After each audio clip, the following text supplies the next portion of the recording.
Everybody ready?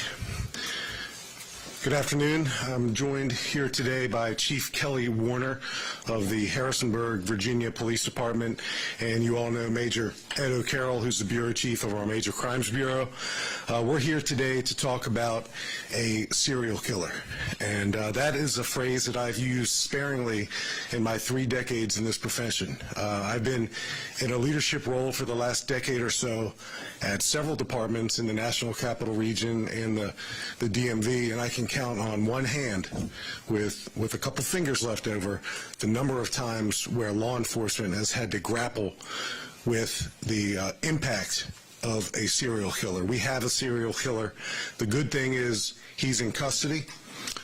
The challenge that remains is identifying other victims, and we're going to talk about that at great length. Our serial killer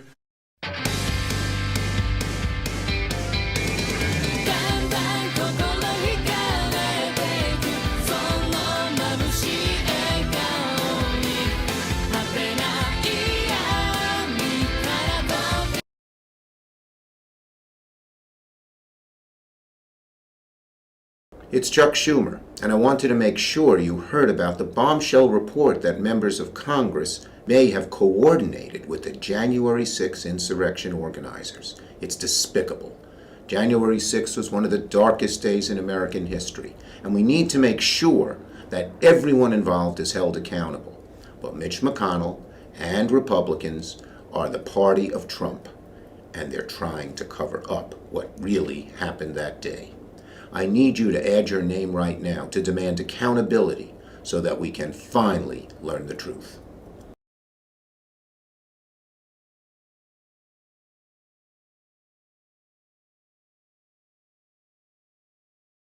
is called the shopping cart killer. He's called the shopping cart killer because he meets his victims, and so far we have 4. 2 are positively identified, 1 is tentatively identified, and 1 is unknown. He meets his victims on dating sites. He meets his victims then at motels, and we'll talk about a motel that he met 2 of his victims at here in Fairfax County. Chief Warner will go into the motel down in Harrisonburg where he met and killed 2 of his victims. After he inflicts trauma to his victims and kills them, he transports their bodies to their final resting place, literally in a shopping cart. And there's video to that effect.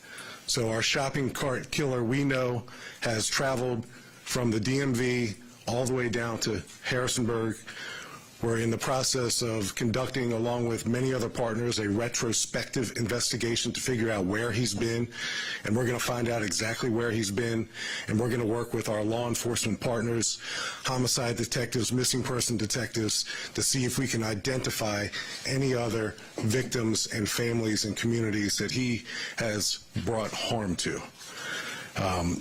The 2 victims in Harrisonburg, females, one's 54, one's 34. The known suspected victim here in Fairfax is 29 years old.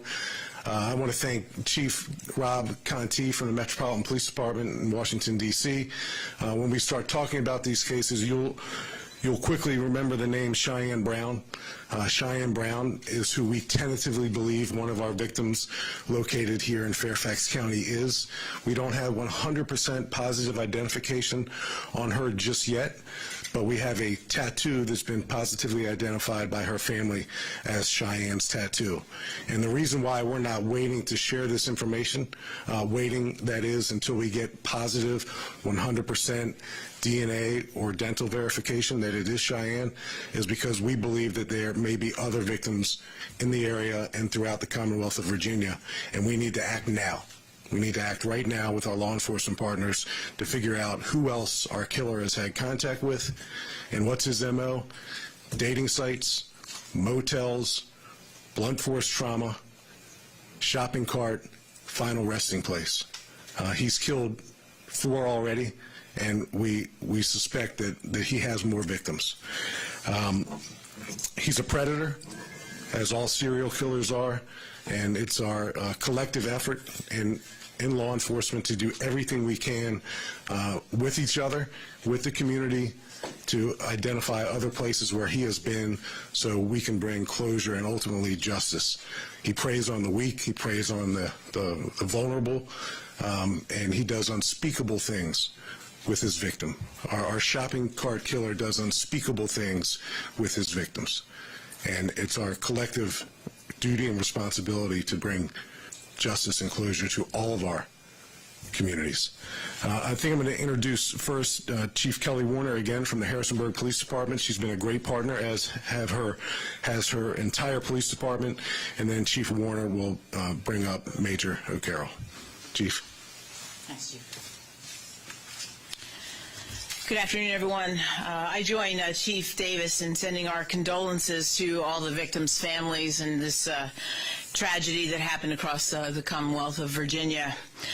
On November 23rd, 2021, Harrisonburg Police Department identified 2 female victims that were found dead in an open lot in a commercial district of the city of Harrisonburg. Anthony Robinson, age 35, was arrested as a result of video surveillance and cell phone records that connected him to 2 victims. The first victim, as Chief Davis mentioned, was Elizabeth Redmond, age 54, of Harrisonburg, and Tanita Laree Smith, age 39, of Charlottesville. Harrisonburg Police Department and Charlottesville Police Department were conducting 2 separate missing persons investigations, which resulted in narrowing the focus to search this open lot. Both women were discovered within a short distance of each other, dead, although their deaths took place at 2 separate times. On November 30th, 2020, a Metropolitan PD contacted the Harrisonburg Major Crimes Division and noted that the last known person that a missing person that they were investigating had contact with Robinson. It was a result of that information, HPD Major Crimes was able to determine that through cell phone records that contact took place in and around the area of the Moon Inn on Richmond Highway in Alexandria. Then we received contact from Fairfax Police Department, and Major O'Carroll's team contacted us. And so then we began this coordinated effort to track down more victims, unfortunately, that were at the hands of this shopping cart killer, Mr. Robinson. So now I'd like to introduce Major O'Connor. Thank you, Chief. I appreciate that. Good afternoon, everyone. As introduced, I'm Major Ed O'Carroll. I have the pleasure of heading the Fairfax County Police Department's Major Crimes, Cyber, and Forensics Bureau. 10 days ago, on December 7th, detectives from the Fairfax County, Virginia Police Department received a call for assistance from the Metropolitan Washington, D.C. Police Department for help in locating a missing female. My team immediately pulled resources together to aid in the search. Detectives were informed that Ms. Cheyenne Brown, 29, of Washington, D.C., took the Metro from Washington, D.C. to the Huntington Metro stop on September 30th and never returned. Digital data showed that Ms. Brown was in the 6100 block of Richmond Highway, possibly at the Moon Inn on the night of her disappearance. Homicide detectives, with assistance of a cadaver dog from the George Mason University Police Department, responded to the Moon Inn in that immediate area and conducted a search. Unfortunately, we were unable to locate Miss Brown or any evidence relevant to her whereabouts. My team traveled to Harrisonburg to meet the chief and her detective team and to gather additional intelligence about the link between Miss Brown and our suspect and the nexus to Fairfax County. Detectives from my homicide squad coordinated with the Metro Transit Police Department and actually located video surveillance of Miss Brown at the Huntington Metro stop on September 30th. We authored a search warrant, executed for cellular data, and we received it immediately, confirming that Miss Brown and the suspect were at the same location on September 30th, the night of her disappearance. Video surveillance confirms that the victim and the suspect were together in Washington, D.C. at the same metro stop on that fateful night. This past Wednesday morning, new information was provided that took my detectives back to the area of the Moon Inn to expand their original search. Wednesday afternoon, just 2 days ago on December 15th, homicide detectives found what had caught their eye, which is in the wooded area just off Route 1 of an item that required a little bit more of investigative research.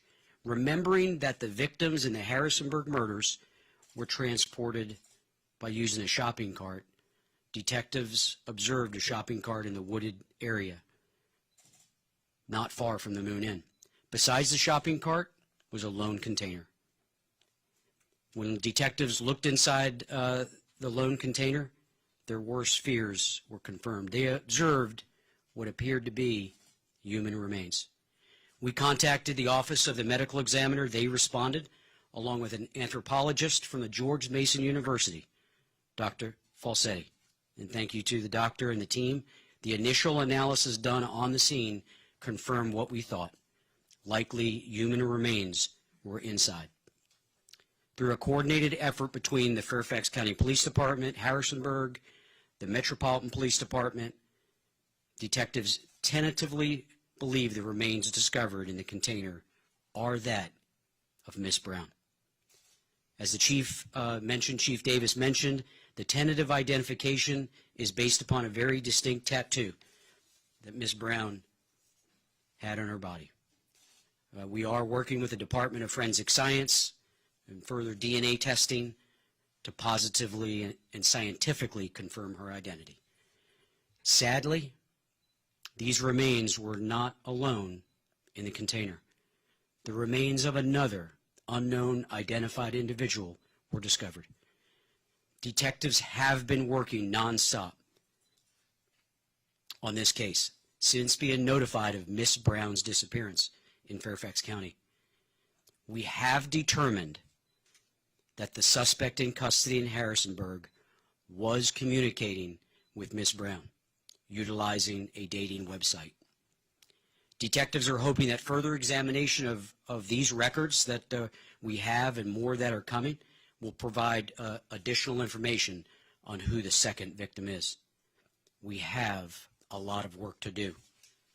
While the investigation, the multi-jurisdictional investigation, is still young, and we are in the early stages, detectives believe that the deaths were at the hand of the serial killer.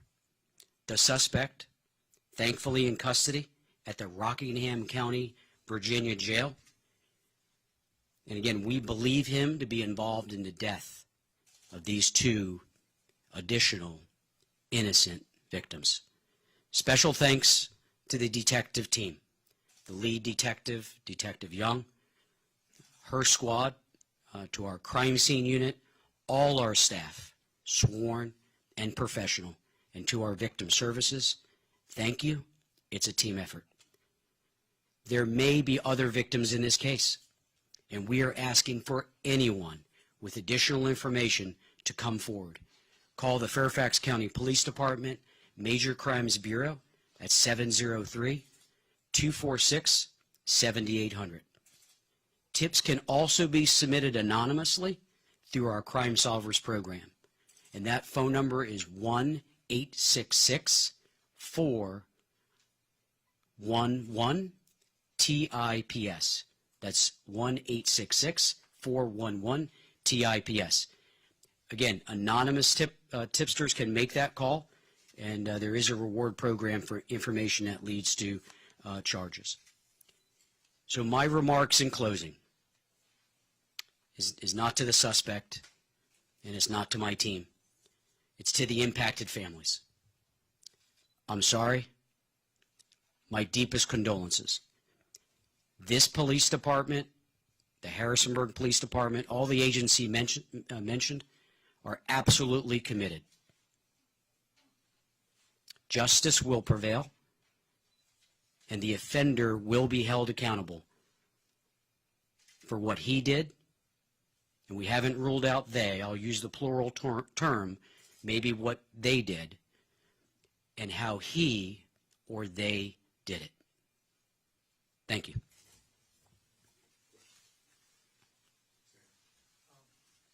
So are we to presume that perhaps this fourth victim is somebody from this area, because you say the remains were found in the same container?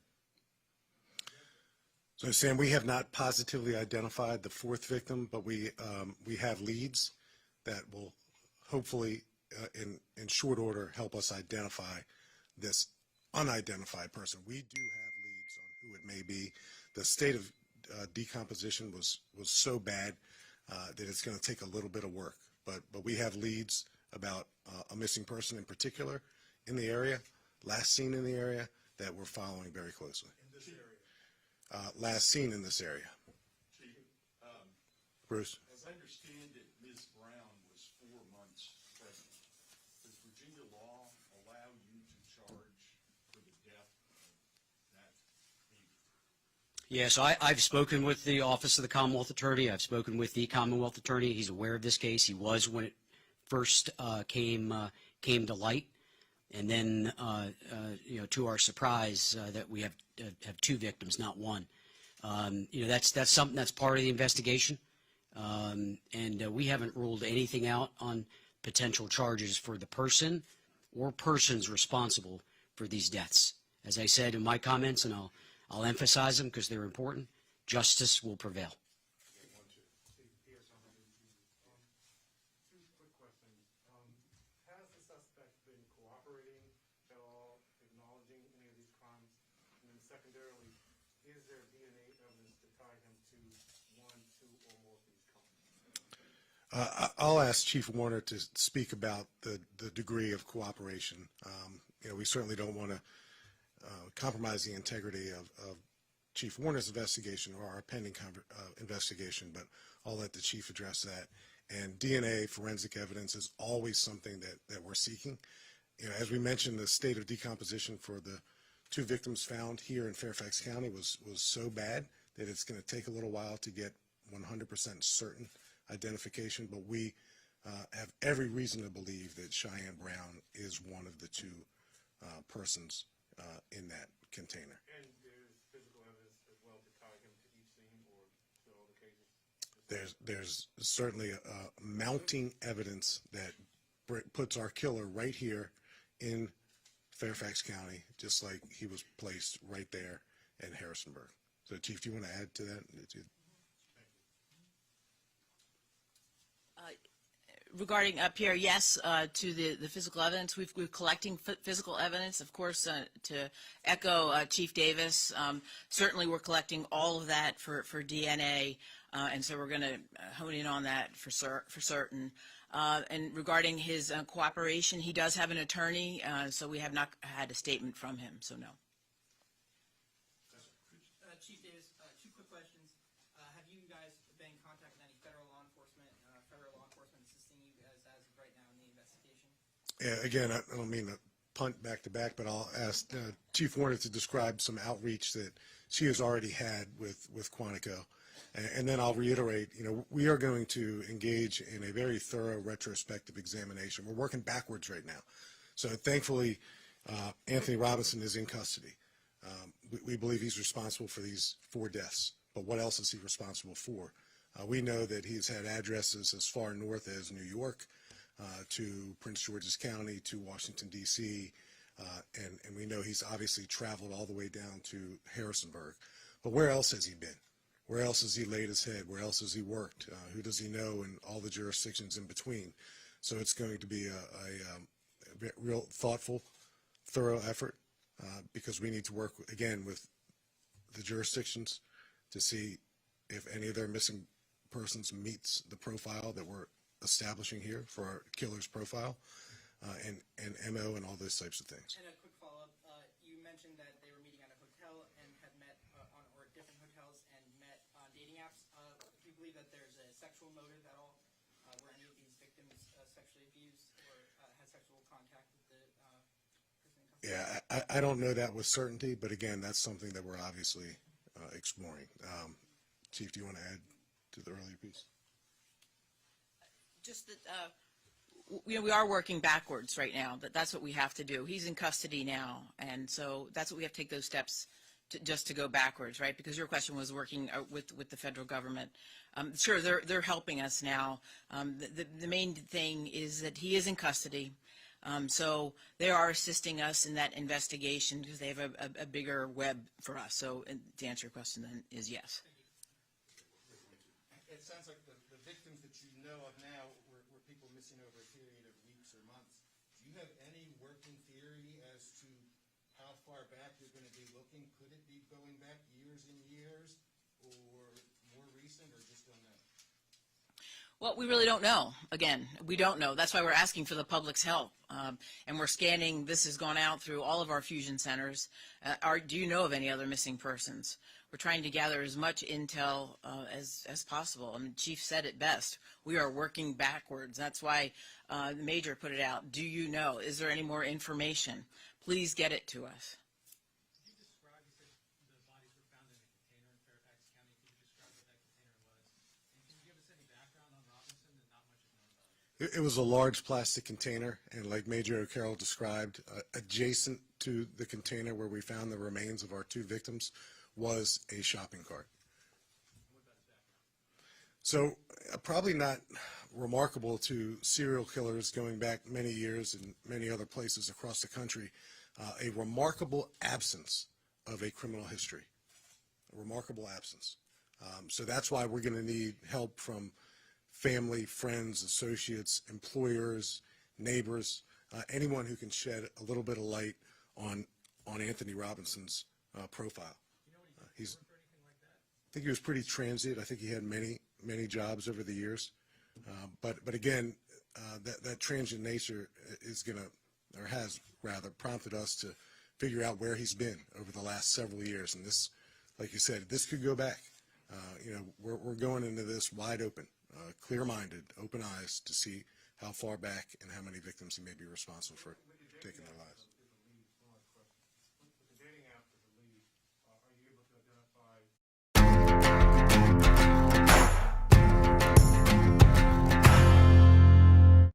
other names that you're going to follow up, and if you could give us a sense of how many names that might be? Yes, absolutely. That's why I said we have a lot of work to do. There's a lot of digital evidence in this case, a lot of search warrants that have and will be written. But let me just give you a time frame.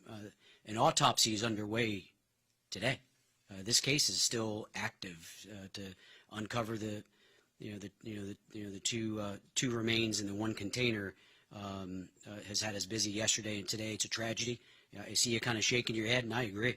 This case has us shaking our head. Why? Because the victims did nothing wrong. Didn't have to happen. But justice will prevail. So we have a lot of work to do, and I do think from the video surveillance that we found, from the digital footprint that has been left by at least one of our victims and the suspect, this case is falling together to hold that offender accountable. Are you releasing some of that video evidence so the public can help in the case?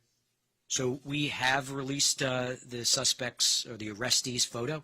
And as the chief said, when we did look at his criminal history, when we started doing our workup, yeah, it was absent. Actually, the only thing that showed was the 4 charges in Harrisonburg, the 2 murders and the felony disposal of human remains. So we will locate every step that Mr. Robinson took, because he interacted with people. We know he's killed some of them. There might have been some that escaped or ran across him and have information. So we are working backwards. We've added additional team members from Fairfax, but this is a multi-jurisdictional case that will likely take us even out of Virginia. I was just asking about the video in terms of, is that video you will release or have released? No, we're not intending to release the video right now. We're working with the families. We're trying to give them as much information because we're hours into this. It's still in the double digits so we're working with the families. If we find something that gives more light to who Mr. Robinson is, but we want people to come forward that have run across him. Maybe they work with him. Maybe they met him on a social media type site. Maybe they live down the street, or they just ran into him at a grocery store. There are people that have information, and we're asking them to help us bring justice to these victims. If it is just these four victims and the fourth victim is the person that you believe it is, over what period of time do you now know that he was operating? Over what period of time was this shopping cart killer operating? Bruce, we're only going back a couple, 2 or 3 months. That's it. And that's what worries us. He didn't suddenly turn into who he is 3 months ago. So that's why we're painstakingly going through his whereabouts, his relationships, his employment history, to figure out if, in fact, there are other victims. And like Major O'Carroll said, he may have had interactions with women that he's met on these dating sites who have, for whatever reason, know something about him. It didn't go that far, obviously, with them, but no doubt in my mind that these are not the only 4 women, at least 3, maybe 4, that he's made contact with through his dating sites. There are others, and we need to do our best to identify them. Yes, sir. Has Fairfax County filed any charges yet? Not yet. We have not, but charges are forthcoming. Quick question about the TikTok threats that have been going around. I know it's a side note, but do you believe that any of the threats to public schools in Fairfax County, are there credibility to any of those? And are Fairfax County police moving around the school districts today? Well, yeah, I'll say, first and foremost, we have a premier school resource officer program. Our SROs are part of a nationally renowned SRO program. So we're aware of all those bits of information that come in, and we act upon them swiftly and judiciously. So it's something we always take very seriously, and we're taking it very seriously this time. Thank you. Just for each of the victims that you know, were all of them introduced to him through the dating app? Is that how We believe that the 3 are. Obviously, we don't have a confirmed identity on the 4th one, so I can't speak to her. But again, the commonality is, how do they meet? Dating sites. How are they killed? Trauma to the body. How are they transported to their final resting place? The shopping cart, hence shopping cart killer. And I don't want to give this guy a cape.